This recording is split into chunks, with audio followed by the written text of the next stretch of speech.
بسم اللہ الرحمن الرحیم الحمد للہ الخالق الفاطر نحمدک یا من تنزہ فی کمالہ عن الاشباہ والنظائر وتقدس فی جلالہ عن تدرکہ الابصار او تحیط به الافکار او تعزب عنہ الضمائر وتأذر بالکبریاء وتردى بالعظمہ فمن نازعہ واحدا منہما فهو المقسوم البائر ونشهد أن لا إله إلا أنت وحدك لا شريك لك شهادة يلوه عليها للإخلاص أمائر ونشهد أن سيدنا محمدا عبدك ورسولك وأفضل من نسلته من ظهور الأماصل وبطون الحرائر وأرسلته لخير أمة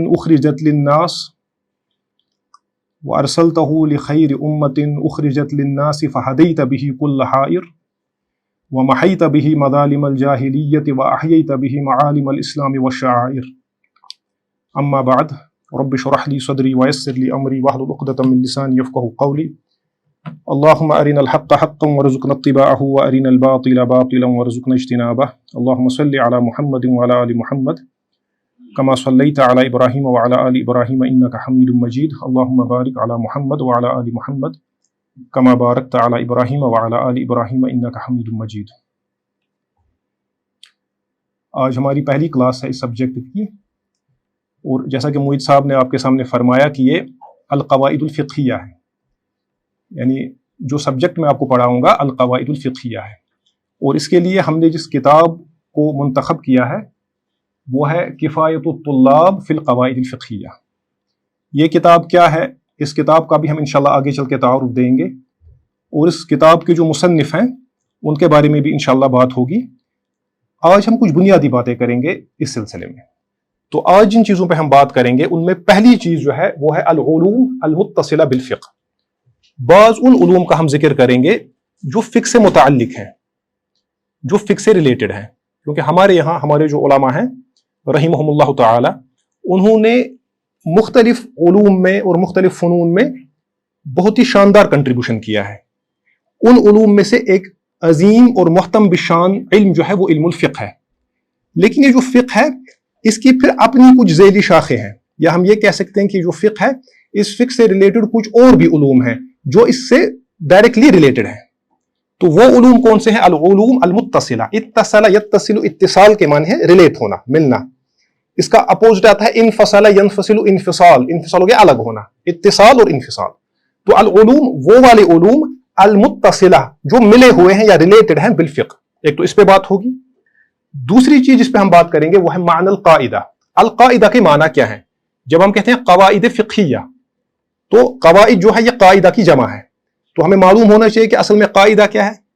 اس کے بعد تیسری چیز جس پہ ہم بات کریں گے وہ ہے مدلول القاعدۃ الفقہیہ۔ اب جو یہ قاعدہ فقہیہ ہے اس کا مدلول کیا ہے، اس کا اطلاق ہم کس چیز پہ کرتے ہیں۔ اور آخری چیز جس پہ ہم بات کریں گے آج کی کلاس میں انشاءاللہ وہ ہے تعریف القواعد الفقہیہ۔ یہ جو فقہی قواعد ہیں القواعد الفقہیہ، ان کی تعریف کیا ہے، ڈیفینیشن کیا ہے ان کی۔ القواعد الفقہیہ، اس کی تعریف کیا ہے؟ تو سب سے پہلی بات جو ہے وہ یہ ہے کہ وہ علوم جو فقہ سے متعلق ہے۔ تو فقہ جو ہے یہ علم کا ایک سمندر ہے اور بہت ہی عظیم علم ہے، اس سے متعلق کئی علوم ہیں۔ ایک علم جو اس سلسلے میں ہمارے سامنے آتا ہے وہ ہے اصول فقہ، اور اصول فقہ جو ہے یہ ہمارے یہاں جتنے بھی علوم ہیں یہ اس میں چوٹی کے درجے پہ فائز ہے۔ اس کو ہمارے یہاں جو ماڈرنسٹ جو ہیں وہ بھی اس کو اورینٹلسٹ رادر، وہ بھی کہتے ہیں کہ it's the queen of all Islamic sciences. اس کو ہم کہتے ہیں اصول الفقہ حاکم کل فن، یہ ہر فن کا حاکم ہے اصول فقہ۔ تو اس پہ جیسا کہ معید صاحب آپ کے سامنے فرما رہے تھے، ہم نے اس سلسلے میں کئی کتابیں پڑھائی ہیں۔ امام جوینی کی جو الورقات ہے اس کو ہم نے پڑھایا ہے، وہ آپ کو مل جائے گی یوٹیوب پہ، ہماری جو چینل ہے۔ اس کے بعد اس ورقات کو نظم میں کیا تھا، ورقات جو ہے وہ نثر میں ہے، اس کو پھر نظم میں منتقل کیا تھا امام العمریتی نے، شرف الدین العمریتی، تسہیل الطرقات، تو اس کو بھی ہم نے پڑھایا ہے۔ تو آپ کو المنار کی جو آپ کو یوٹیوب چینل ہے اس پہ آپ کو ورقات کی شرح بھی ملے گی، اور تسہیل الطرقات نظم الورقات اس کی شرح بھی ملے گی، اور تسہیل الطرقات کی شرح میں نے پڑھائی ہے، آپ کو مل جائے گی آلموسٹ 40-50 لیکچرز میں ہے ایک۔ تو یہ اصول فقہ جو ہے یہ فقہ سے ریلیٹڈ ہے، اس کا تعلق فقہ کے ساتھ ہے۔ دوسری چیز جو فقہ سے متعلق ہے وہ ہے تاریخ الفقہ الاسلامی، اسلامی فقہ کی تاریخ۔ اور ہمارے یہاں جو اورینٹلسٹ ہیں مغربی مفکرین وہ اس پہ بڑا کام کرتے ہیں، اور اسی سلسلے میں وہ بہت زیادہ کنفیوژنز بھی مسلم ذہنوں میں اڈیلتے ہیں. تو یہ بڑا ہی اہم موضوع ہے، اس پہ بھی کئی کتابیں لکھی گئی ہیں، تاریخ الفقہ الاسلامی یا تاریخ التشریع الاسلامی کے نام سے بھی، یہ دوسرا موضوع ہے. اسی طرح ایک اور جو علم ہے جو فقہ سے متعلق ہے وہ ہے المصطلحات الفقہیہ. مصطلح کے معنی ہے ٹرمز، یعنی جو فقہی ٹرمز ہیں. فقہ میں جو اصطلاحات، جو ٹرمینالوجی استعمال ہوتی ہے اس میں سے ان ٹرمز کا مطلب کیا ہے. مثلا ہم کہتے ہیں ادا، قضا، اعادہ، اس کا مطلب کیا ہے؟ قضا اور ادا میں کیا فرق ہے؟ اعادہ کا کیا مطلب ہے؟ تو آپ ان مصطلحات کو دیکھتے ہیں، وہ اس میں ہم پڑھتے ہیں المصطلحات الفقہیہ، یہ بھی فقہ سے متعلق ہے. اسی طرح ایک اور علم جو فقہ سے متعلق ہے وہ ہے آیات الاحکام. قرآن کریم کی وہ آیات جو احکام سے متعلق ہے، نماز سے متعلق ہے. یا ایھا الذین آمنوا اذا قمتم الی الصلاۃ فاغسلوا وجوہکم الی آخر قولہ تعالی. یہ فقہی آیت ہے، یہ وہ آیت ہے جس کا تعلق حکم کے ساتھ ہے. ٹھیک ہے. اسی طرح طلاق، زہار، نکاح، اس طرح کے جو مسائل ہیں یہ آیات الاحکام ہے، ان کو ہم الگ سے پڑھتے ہیں. ان کو، یہ تو قرآن کی آیات ہے لیکن ان کو ہم الگ سے ان کی اسٹڈی کرتے ہیں، اور اس پہ بھی مستقل کتابیں لکھی گئی ہیں. اگر آپ دیکھیں گے ہمارے یہاں جو علماء ہیں، ہر مذہب کے علماء نے آلموسٹ احکام القرآن کے نام سے تفاسیر لکھی ہے. احکام القرآن، اس میں انہوں نے قرآن کی انہی آیات پہ زیادہ بات کی ہے. کس پہ؟ جن کا تعلق کس کے ساتھ ہے؟ فقہی، بالکل فقہی احکام کے ساتھ. تو چونکہ یہاں پہ تفصیل کا موقع نہیں ہے لہٰذا میں ان کتابوں کے نام نہیں بتاؤں گا، آپ دیکھ سکتے ہیں. احکام القرآن آپ گوگل کریں، آپ کو کئی کتابیں نکلیں گی. اسی طرح ہے احادیث الاحکام، وہ احادیث جن کا تعلق احکام کے ساتھ ہے، وہ بھی فقہ کا ڈائریکٹلی موضوع ہے. تو ہمارے یہاں جو بڑی مشہور کتاب ہے، ایک حدیث کی کتاب ہے جس میں صحیحین یعنی بخاری و مسلم کی حدیثوں کو جمع کیا گیا ہے لیکن فقہی احکام کو. کون سی کتاب ہے؟ عمدۃ الاحکام. بالکل، عمدۃ الاحکام. عمدۃ الاحکام، اس میں آپ کو وہ احادیث ملیں گی بخاری مسلم کی احادیث، لیکن کون سی؟ جن کا تعلق احکام کے ساتھ ہے، فقہ کے ساتھ ہے. اسی طرح ایک اور کتاب کا آپ نام بتا سکتے ہیں؟ بالکل، ماشاءاللہ، حافظ الدنیا الامام ابن حجر العسقلانی کی بلوغ المرام عن ادلۃ الاحکام. تو وہ بھی ایک اور کتاب ہے اس سلسلے میں، اس کا تعلق فقہ سے ہے. یعنی اگر آپ اس میں چاہیں گے دیکھنا وہ رقائق وغیرہ، وہ آپ کو اس میں نہیں ملیں گے. وہ الگ بات ہے کہ انہوں نے پھر کتاب الجامعہ آخر میں ذکر کی ہے، لیکن اصلاً وہ کتاب کس پہ ہے؟ اصلاً وہ فقہی احکام پہ ہے. اسی طرح فقہ سے متعلق ہے الفقہ المذہبی، کہ آپ مخصوص کسی فقہ کو پڑھیں گے. اور ہمارے یہاں اہل سنہ کے یہاں جو زیادہ جو پاپولر سکولز آف لا ہیں وہ 4 ہیں، وہ ہمیں معلوم ہے: الفقہ الحنفی، الفقہ المالکی، الفقہ الشافعی اور الفقہ الحنبلی. تو وہ ہے، اس کا تعلق بھی فقہ کے ساتھ ہے. اسی طرح ایک اور ہمارے سامنے آتا ہے الفقہ المقارن. اس کا مطلب کیا ہے؟ کمپیریٹو فقہ. ہاں، یہ یعنی اونچا درجہ ہے فقہ کا. اب ہمارے یہاں یہ دلچسپ مسئلہ ہے، جس انسان نے فقہ کو سرے سے، جس کو معلوم بھی نہیں ہوتا ہے فقہ کا، وہ فقہ المقارن کا ایکسپورٹ ہوتا ہے، وہ ترجیح دے رہا ہوتا ہے. اس میں راجع یہ ہے. پرسویں میں ایک دیکھ رہا تھا، ایک شخص نے لکھا تھا کہ اس میں 4 مذاہب میں سے 3 مذاہب کے یہاں راجع قول یہ ہے، اور دیکھا کس پہ تھا؟ کس پہ دیکھا تھا؟ اسلام کی پہ. یعنی علماء کی زندگیاں صرف ہوتی ہے ایک فقہی مذہب میں، کوئی مقام ایک فقہی مذہب. اور بہت کم لوگ ہماری تاریخ میں ایسے اٹھے ہیں جن کو ایک سے زیادہ مذاہب پہ بھرپور نظر تھی. جیسے ایک نام ہمارے یہاں آتا ہے امام ابن دقیق العید کا. وہ پہلے مالکی تھے، اس کے بعد وہ شافعی بن گئے، اور وہ دونوں مذہبوں میں فتویٰ دے پاتے تھے. وہ مفتی دونوں کے تھے. وہ مالکی مذہب میں بھی فتویٰ دیتے تھے اور شافعی مذہب میں فتویٰ دیتے تھے. یا اسی طرح ابو مظفر السمعانی رحمہ اللہ، وہ پہلے حنفی تھے 20 سال تک، اس کے بعد وہ شافعی بن گئے. تو 20 سال تک انہوں نے پہلے ایکسپرٹیز پیدا کی کس میں؟ اس میں حنفی فقہ میں. اس کے بعد شافعی بن گئے، پھر انہوں نے بہت ساری شاندار کتابیں لکھی شافعی مذہب میں. تو علماء کی زندگیاں صرف ہوتی ہے ایک مذہب کو ماسٹر کرنے میں. ہمارے یہاں یعنی فقہ المقارن کے آپ کو ایکسپرٹ مل جائیں گے. کس کی وجہ سے؟ یہ جو انٹرنیٹ کا جو بحران ہے. اسی طرح اس سے متعلق ایک اور بڑا ہی دلچسپ ہے، وہ ہے طبقات الفقہا. یہ بڑا خوبصورت علم ہے، اس کا تعلق بھی فقہ کے ساتھ ہے. البتہ فقی بننے کے لیے یہ جاننا ضروری نہیں ہے، لیکن اگر معلوم ہوگا تو بہتر ہے. تو یہ ہے کہ ہر مذہب نے حنفی مذہب، مالکی مذہب، شافعی مذہب اور حنبلی مذہب، ہر کسی مذہب کے ماننے والوں نے اپنے علماء کا ذکر کیا ہے، تذکرہ. مثلا طبقات الحنفیہ، اس میں بڑے بڑے حنفی علماء کا ذکر ہے، ان کی کتابیں، ان کا کنٹریبیوشن، ان کا علمی مقام و مرتبہ. اسی طرح طبقات المالکیہ، اسی طرح طبقات الشافعیہ، مشہور کتاب ہے، کن کی ہے؟ امام سبکی کی. وہ خود شافعی تھے تو انہوں نے طبقات الصوفیہ. اسی طرح طبقات الحنابلہ، قاضی ابو یعلا، پھر اس پہ زائل لکھا ہے ابن رجب الحنبلی نے. تو یہ ایک موضوع ہے طبقات الفقہا. اسی طرح ایک اور علم ہے جو فقہ سے متعلق ہے، وہ ہے القواعد الفقہیہ. القواعد الفقہیہ، اور یہی وہ علم ہے